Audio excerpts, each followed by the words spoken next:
How's everybody doing? Good. Awake? Yes, sir. Pierre, where are you? Is he here? Is he in the room? Well, I was just thinking about that whole Beethoven gig, and I'm a Texan. And so if I knew we were going to break down music, I think I'd have been prepared to come and break down Whiskey River by Willie Nelson. I think that would have been something I could have understood a little better.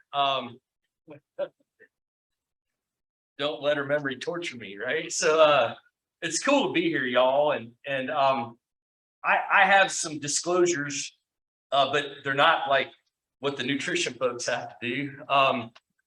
I think Einstein once said that, or he was attributed of saying that ego is the inverse of knowledge.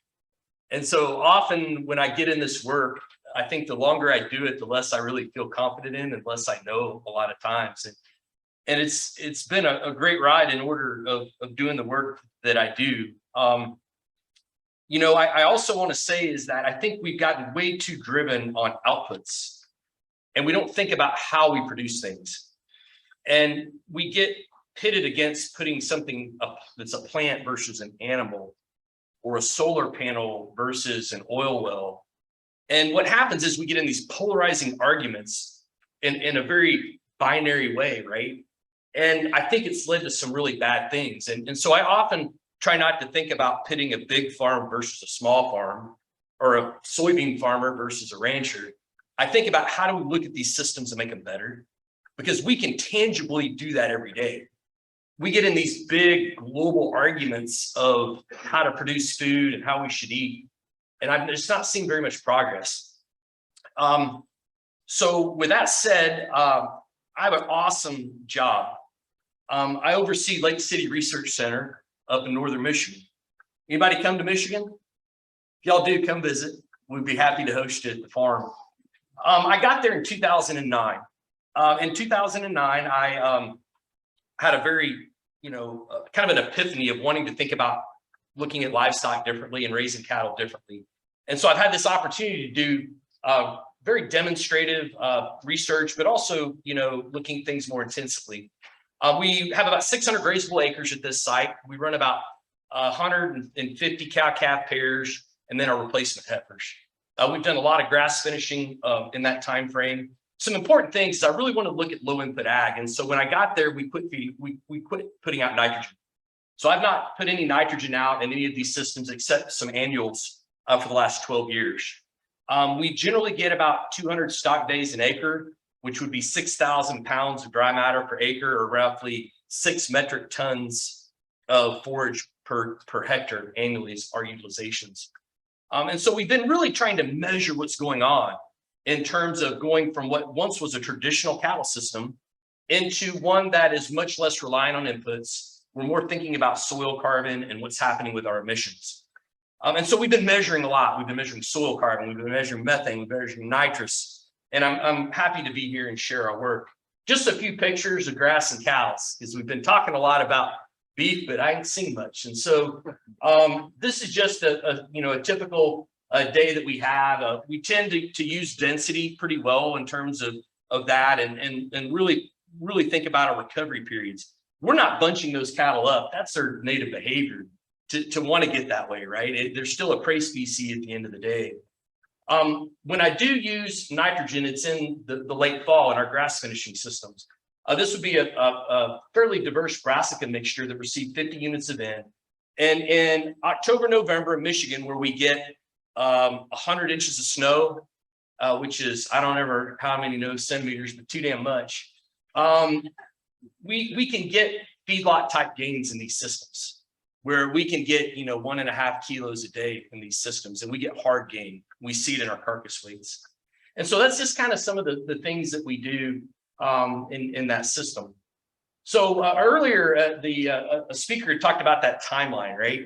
And I can't think very well in terms of those big broad things, but the Biomimicry Institute, what they did is they put the entire history of the world in a calendar year. I don't know if anybody's seen that. But the ruminants showed up, what do we say, about 50 million years ago on about December 26th. Okay, so they've been there and they've been going on, and about the time that before lunch we were walking as a hominid, And then we came around with about, 24 minutes left in the day, right? And then agriculture showed up a minute ago, and industrial revolution showed up 2 seconds ago. Man, it's been a hell of a 2 seconds, hasn't it, right? Because it's been crazy with what we've seen in terms of development, in terms of how we think, in terms of the changes we've seen on Earth, right? And how we cope with that. The speaker prior talked really well about the fact ruminants have been here a while. The numbers are consistent, the weight is consistent, but we have seen methane numbers rise, even though those ruminant numbers have been the same. So it kind of tends to make one believe that it probably isn't the ruminants that have caused these big shifts and big changes. The other thing that we've evolved in that 2 seconds is this hyper focus on carbon. I'd like to acknowledge Dr. Jan Konetsko for this, but it seems like we forgot about what life is. And it isn't just a CO2 metric, y'all. It's about water, it's about biodiversity, it's about interrelationships. It's about affordability and economics and all these things. And somehow, because we're Homo sapiens, we have binarily again tried to say you're either high carbon or you're low carbon. And that's how we're going to make our policy decisions. And because of that, we get these silly aspirations. No offense, Ireland, but we want to see these articles. And I know you're in pain here. I shouldn't joke. When we talk about having your national herd to meet CO2 restrictions, right? We're going to get rid of half the herd and plant enough trees to cover Dublin 5 times over to hit climate targets. And y'all have been living this. I've worked in New Zealand. I've worked in other areas. And it's so frustrating to see the narrow thought processes that go into this, okay? And so real quick, a managed grazing is being at a place for a given time to accomplish a given purpose with a given animal behavior. We call it adaptive multi-paddock grazing in the literature when we publish. I give first and foremost credit to Alan Savory and Jody Butterfield, who wrote Holistic Management. We have been working in this space, but basically looking at how we manage livestock and what does that do ecologically? What does that do with methane emissions? How does it build soil? But at the end of the day, I want to make sure that you all understand it's very predicated on plant recoveries. And we so often, no matter where you are, I see so much overgrazing. And basically, we aren't letting these plants to repair and to recover properly, and the roots become diminished. We get invasives or less desirable species in these systems. And so it's something that we've really enjoyed doing this work in. So for the next few slides, I first want to talk about methane and greenhouse gas trade-offs. Dr. Logan Thompson, who's in the room, worked with me on a PhD, who's now on faculty at Kansas State. We did a pretty extensive review on methane a few years back that's in the Applied Animal Science Journal. But just so you know, methane is biogenic. The methane that we have in a global cattle system or in a ruminant system is biogenic. Methane is the byproduct of rumen fermentation. I don't want to go into that. I don't have time.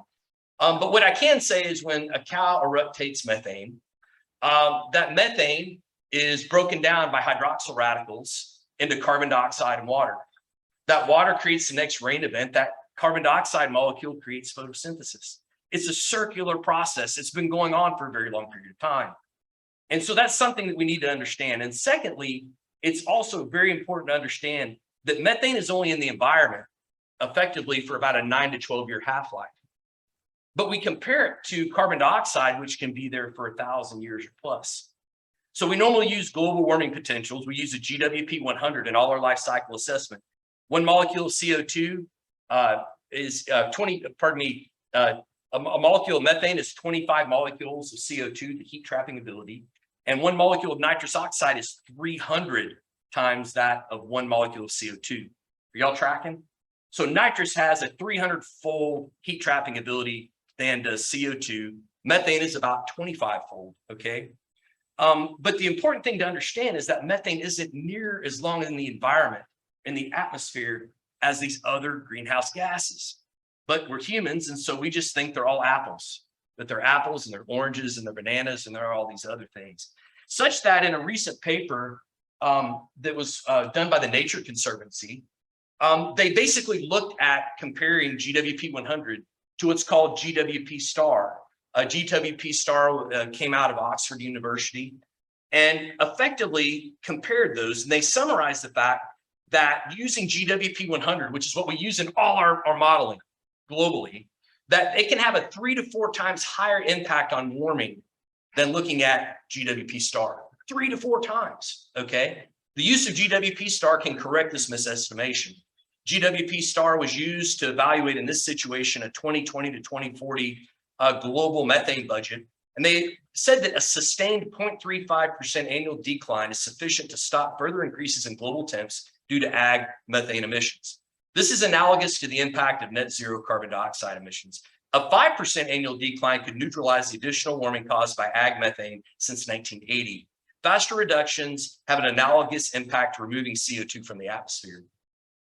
And I can assure you that the way we manage, we can quite easily lower methane by 5% in our grazing systems. We see that data all the time.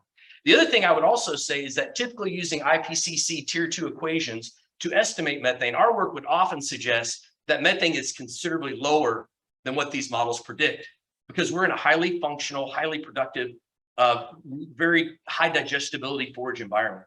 But again, we look at things globally, and we look at all these things globally, and we don't get down to the locality. And so one thing I really want to say is that metrics matter. Dr. Marilia Chivagato is another PhD student that worked with me who's now on faculty at The Ohio State University. Anybody here from Ohio State? Okay. So we started off doing work about 2009-10, right when we were transitioning from this very normal beef system that was haying and using fertilizer and using all these things, and we transferred into this different kind of approach. And so what we did is we split up grazing treatments by using a mob grazing approach where we had a lot of density, a lot of cows on a small period of land, piece of land, compared that to a management intensive grazing system. Jim Garish would be a hero of mine that's really pushed this system forward. But it's taking more grass, really trying to be more efficient with using forage. And ultimately, we on purpose confounded the study in a way that in our management intensive grazing, we had twice the stocking rate as our mob or our low input approach, twice the stocking rate, okay, twice the stocking rate. Does that make sense what I'm trying to say? Twice the cows in one of the treatments.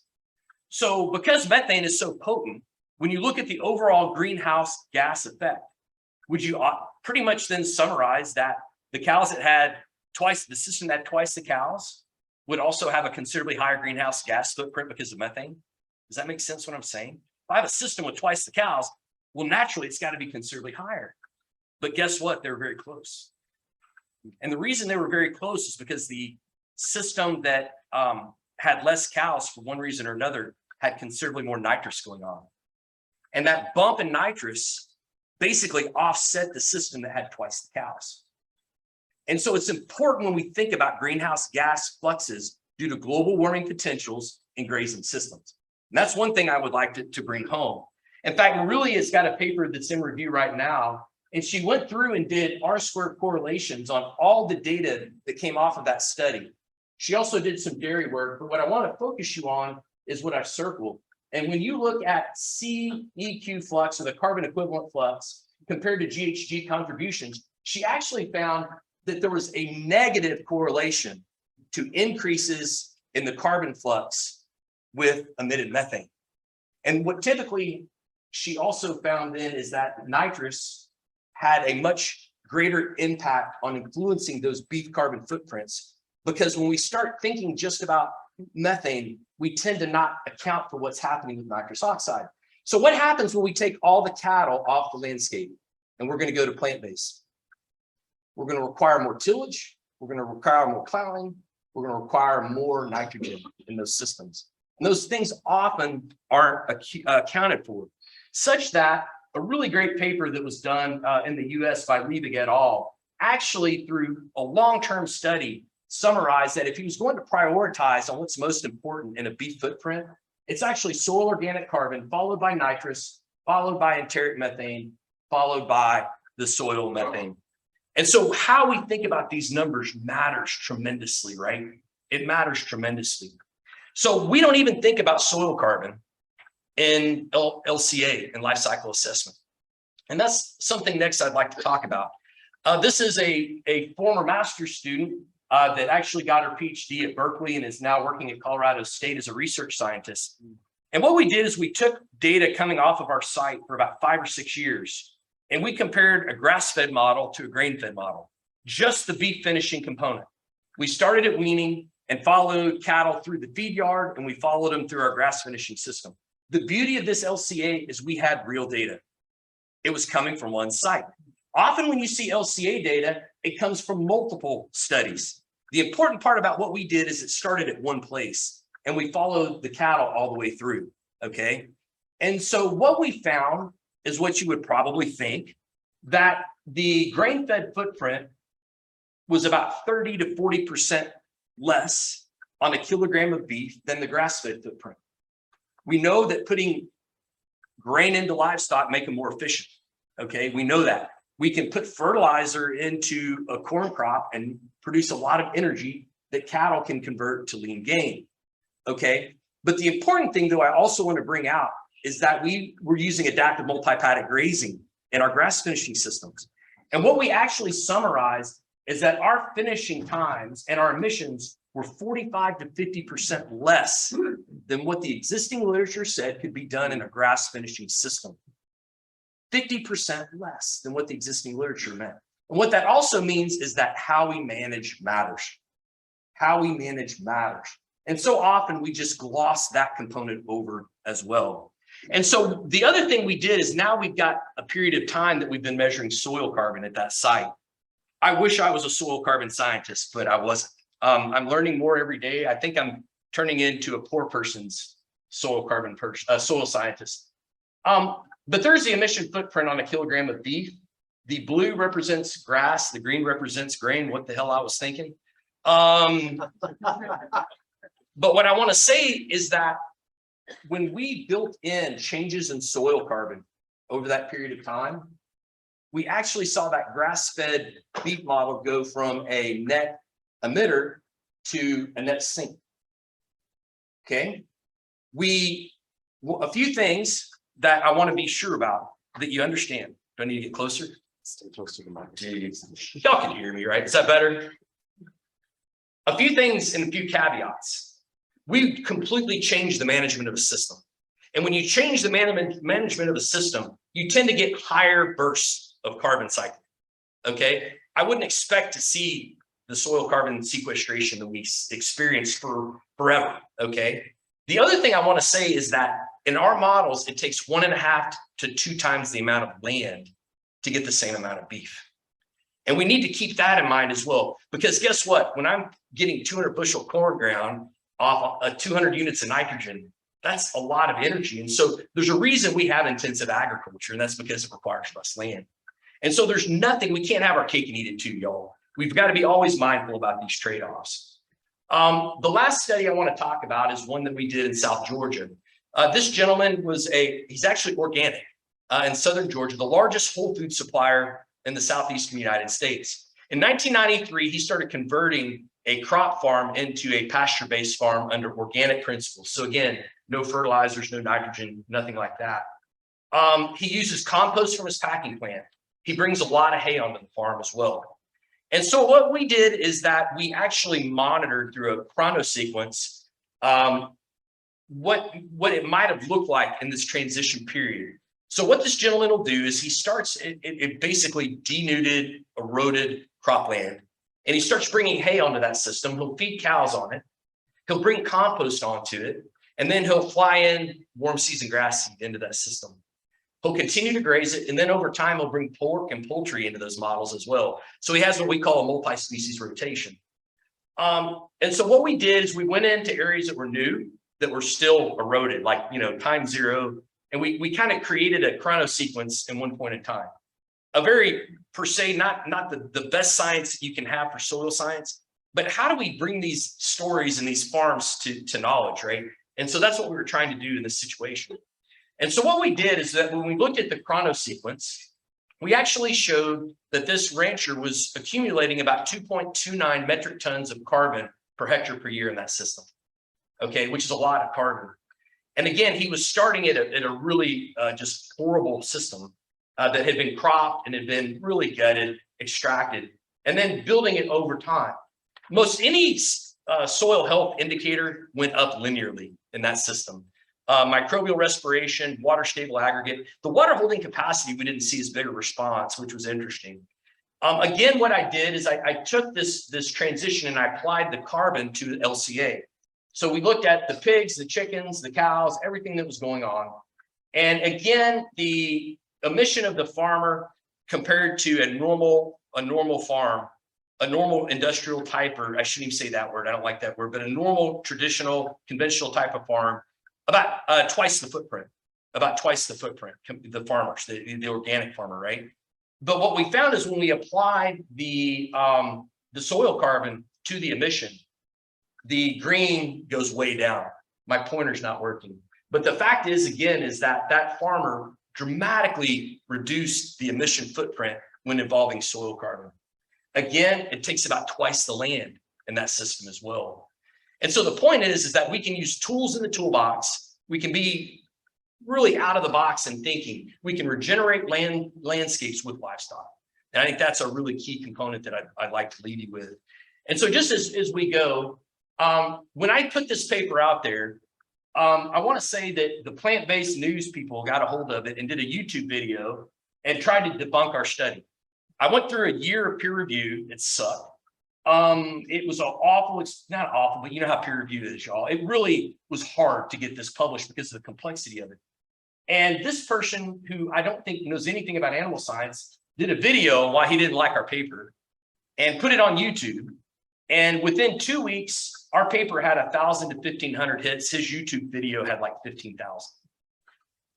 So the point is, what is truth anymore, y'all? When you do the science and when you do the work and you do the peer review and you put it out there, if they don't like it, they don't give a damn. They're just going to put up what they want you to believe, and they're going to get tenfold the hits. And those are the frustrations, I think, we just say follow the science that are out there today. A couple quick things. I've got 3 minutes. Francesca Catrufo is a very close colleague at Colorado State. Worked with her on a lot of McDonald's work.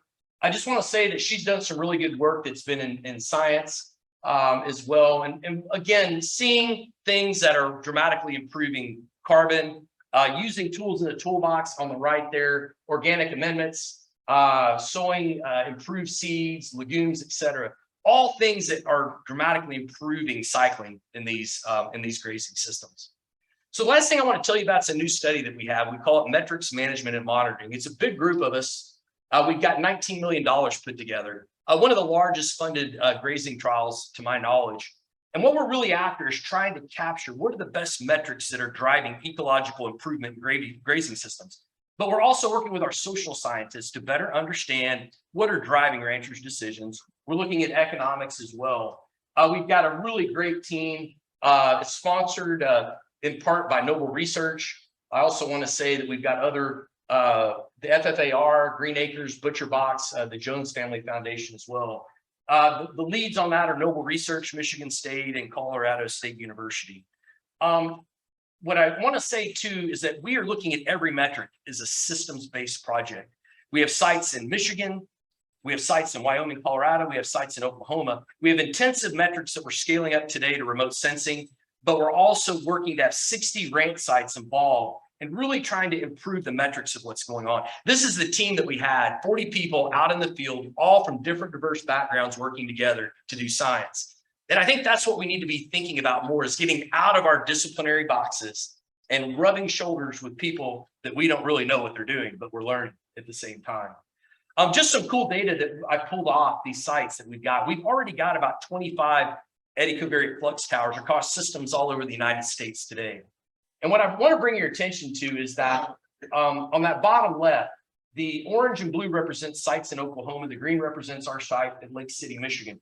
But just this summer, we're showing about 1.5 metric tons of carbon dioxide that we are seeing as a sink to net ecosystem exchange just this summer in our grazing systems. 1.5 metric tons of carbon dioxide. That red system we started measuring in a very arid area in Wyoming that you're not seeing much going on there. And so context matters. As I close, I wanted to comment briefly on the Center for Regenerative Agriculture that we're forming at Michigan State University. I believe that this term is going to be one that's going to be used a lot. But what we're trying to do at Michigan State is we're trying to make science and data upfront and central to what we're doing. that if we can scale the type of data that's necessary to improve understanding of how we farm and ranch and how that changes the environment, we need to bring all that data to bear. We need to make it open and accessible to any entity that needs it. And so that's what we're working on. But we also care about the health of our food and nutrient density. We care about the health of our farmers and the health of our communities. And so to summarize, GHG gas trade-offs and their actual global warming potential plus land use need to be considered. They're very complex. And so we need to think about trade-offs and land and greenhouse gases when assessing the impact of ag production. Under certain management contexts, we've measured considerable soil carbon changes in land under grazing scenarios, of which have little to no added nitrogen, which is a key.